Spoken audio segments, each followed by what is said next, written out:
Hello, my name is Erin Moxon. I am a project engineer with the District of North Vancouver. This is a re-recording of a presentation that I gave to the Deep Cove Community Association annual general meeting on January 27th, 2021. We've split the presentation that I gave into two separate presentations. This is the second one. The first presentation, which is a separate recording, is the Gallant Creek Storm Sewer Project. This recording is regarding the Livable Deep Cove COVID Resilience Project. I've added some additional information to this based on the questions that were submitted in the chat box during the AGM. A little bit about myself before I begin. As I said, I work with the District of North Vancouver. I've been there for the past 4 years, having previously spent about 20 years with the BC Ministry of Transportation. I've been a project manager most of my career, and my training is in geotechnical engineering. I've been a resident of this area for about 12 years, 4 years up Indian Arm and 2 years in Deep Cove, living with my partner and my 2 young daughters who are 5 and 8 years old. We're often biking and walking in the Cove. Their favorite place by far is Zucker's, and they're also sad to see that Lala's went because they were very keen on that store. All right, let me switch slides here, I think. Here we go. So this is going to be a far more brief presentation than the Storm Culvert project presentation. So I'll just be touching briefly on a project overview of the Livable Deep Cove project, talk a bit about the grant opportunity that we've applied for, and show you some project renderings. Before I jump in, I do want to clarify that the Storm Culvert project and this Livable Deep Cove project are very much two separate independent projects. One is not dependent on the other. The storm sewer project is a necessary project. It must go ahead, and it must have a detour in order to maintain traffic flow and pedestrian safety during construction. The detour can be removed as soon as the culvert project is done. So the Naughton detour is not needed for this Livable Deep Cove proposal. This project, Livable Deep Cove, was born out of an opportunity.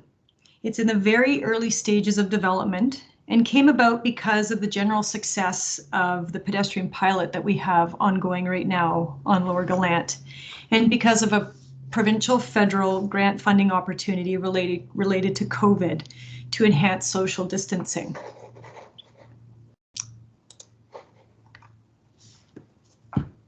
This is a unique grant program because it covers 100% of project costs, which is nearly unprecedented. That means that DNV would not have to contribute to the construction costs, whatever. The project is not set in stone. There are many discussions still to be had, but it presents a huge opportunity for our community to make improvements to the Cove if that's what we want. That's why I'm excited to be part of this project, because it is my community and because I believe there's a huge opportunity that it presents.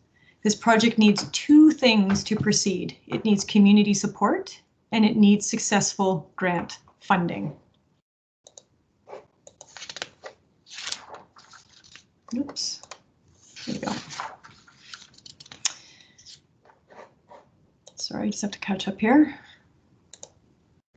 This is not catching up. Here we go.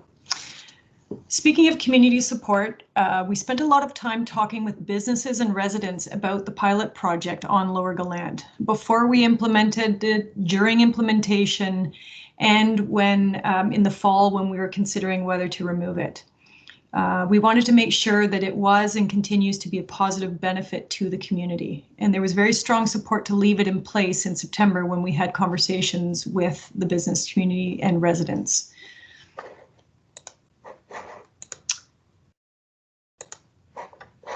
So we had a 9-week online public survey asking visitors and residents what they thought about the pedestrian pilot and whether it should be made permanent. Interestingly, 80% of the respondents were Deep Cove residents, with an additional 15% from elsewhere in the district. So that meant 95% of the people that responded were from the District of North Vancouver. 77%, so I'm looking at this pie chart here, 77% of local respondents were in favor of the pilot project as a response to the pandemic restrictions, with 68% of local residents indicating that the changes should be made permanent. So apart from confirming very strong support for the temporary changes, the survey also showed fairly strong interest for exploring permanent improvements to Lower Gallant.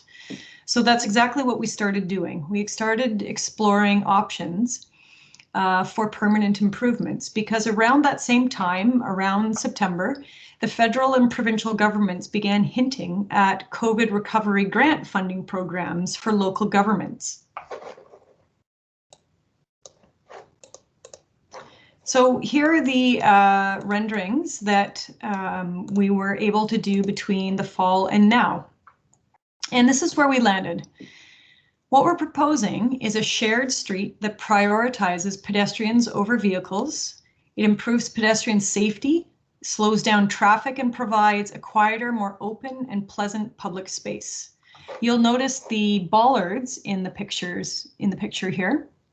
These bollards on either side are removable so that we can modify the space to suit the needs of the community.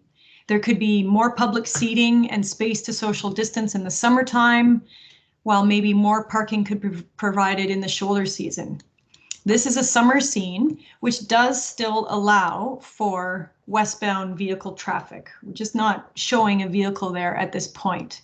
But what it does also show is that pedestrians can very freely move back and forth across that space. And this concept operates exactly the same way that the pilot project does now, with westbound only traffic permitted year-round. It doesn't affect transit routing, it doesn't affect transit stops, and the Naughton Extension detour does not need to be made permanent for this concept to operate. So you'll see in the next slide, which is a winter scene, the bollards, let me just go there. The bollards have been moved slightly to allow for more parking and a bit less seating. So it just goes to show that these bollards can be used to tailor the space to whatever we may want or need the space to be. In the staff report to council earlier this month, so mid-January, we mentioned the possibility of temporary full closures of Lower Gallant for things like festivals or community events. First of all, we should have clarified that we were thinking of events during the shoulder and winter seasons, when visitor numbers are low, such as the Polar Bear Swim or Carol Ship Nights. I've mentioned a few times that the Livable Deep Cove project does not require the Naughton Detour to be permanent in order to operate. But a few of you have picked up on the fact that that's not the case if we wanted to fully close this area. So if we wanted to put bollards right across to have a larger event here, we wouldn't be able to do that because transit vehicles would not be able to get through. Lower Gallant is the only exit for transit vehicles at this time. I don't want to dwell too much on this because it may confuse matters. Let's leave it that the Livable Deep Cove concept that we're proposing here is shown with westbound traffic, summer and winter. If the community decides later on that the Naughton Detour should remain as a vehicle link into the Cove, then that decision will influence how we could use this flexible open space on Lower Gallant. So we've got a lot to talk with the community about over the coming months, about the Naughton Avenue Detour and whether it should be made permanent, and about Livable Deep Cove. We look forward to having those conversations with you, both positive and negative. We need to hear both sides to help make these projects in your community as easy as possible during construction. And ultimately, we want to make the community better after construction is over. And a little bit to the timing of this COVID resilience project, the Livable Deep Cove project. This project wouldn't begin until the culvert project is wrapping up. The storm culvert project is meant to wrap up around September, October. And this project, if we were to be successful with grant funding and subject to the community wanting these improvements, they would probably start around early September, because part of the grant program requires that all construction is completed by the end of the year. It's ambitious, it's exciting, and I think we have huge opportunities to explore what we can do on Lower Gallant, particularly with trying out and testing out the pedestrian pilot project and seeing how popular it has been with residents and tourists. So here's my contact information. If you'd like to get in touch with me, feel free. You can email me, you can call me. I'm happy to talk over the phone. I can meet you on site to have a chat. I'm just a block away from Lower Gallant. It's very easy for me to come down and chat with people. We do want to hear what people think, what their ideas might be about the possibility for improvements on Lower Gallant. I hope you found this helpful. And please keep an eye on the District of North Van website. We will be making sure we let the community know when we want to have some more conversations about this project as well as the storm sewer culvert.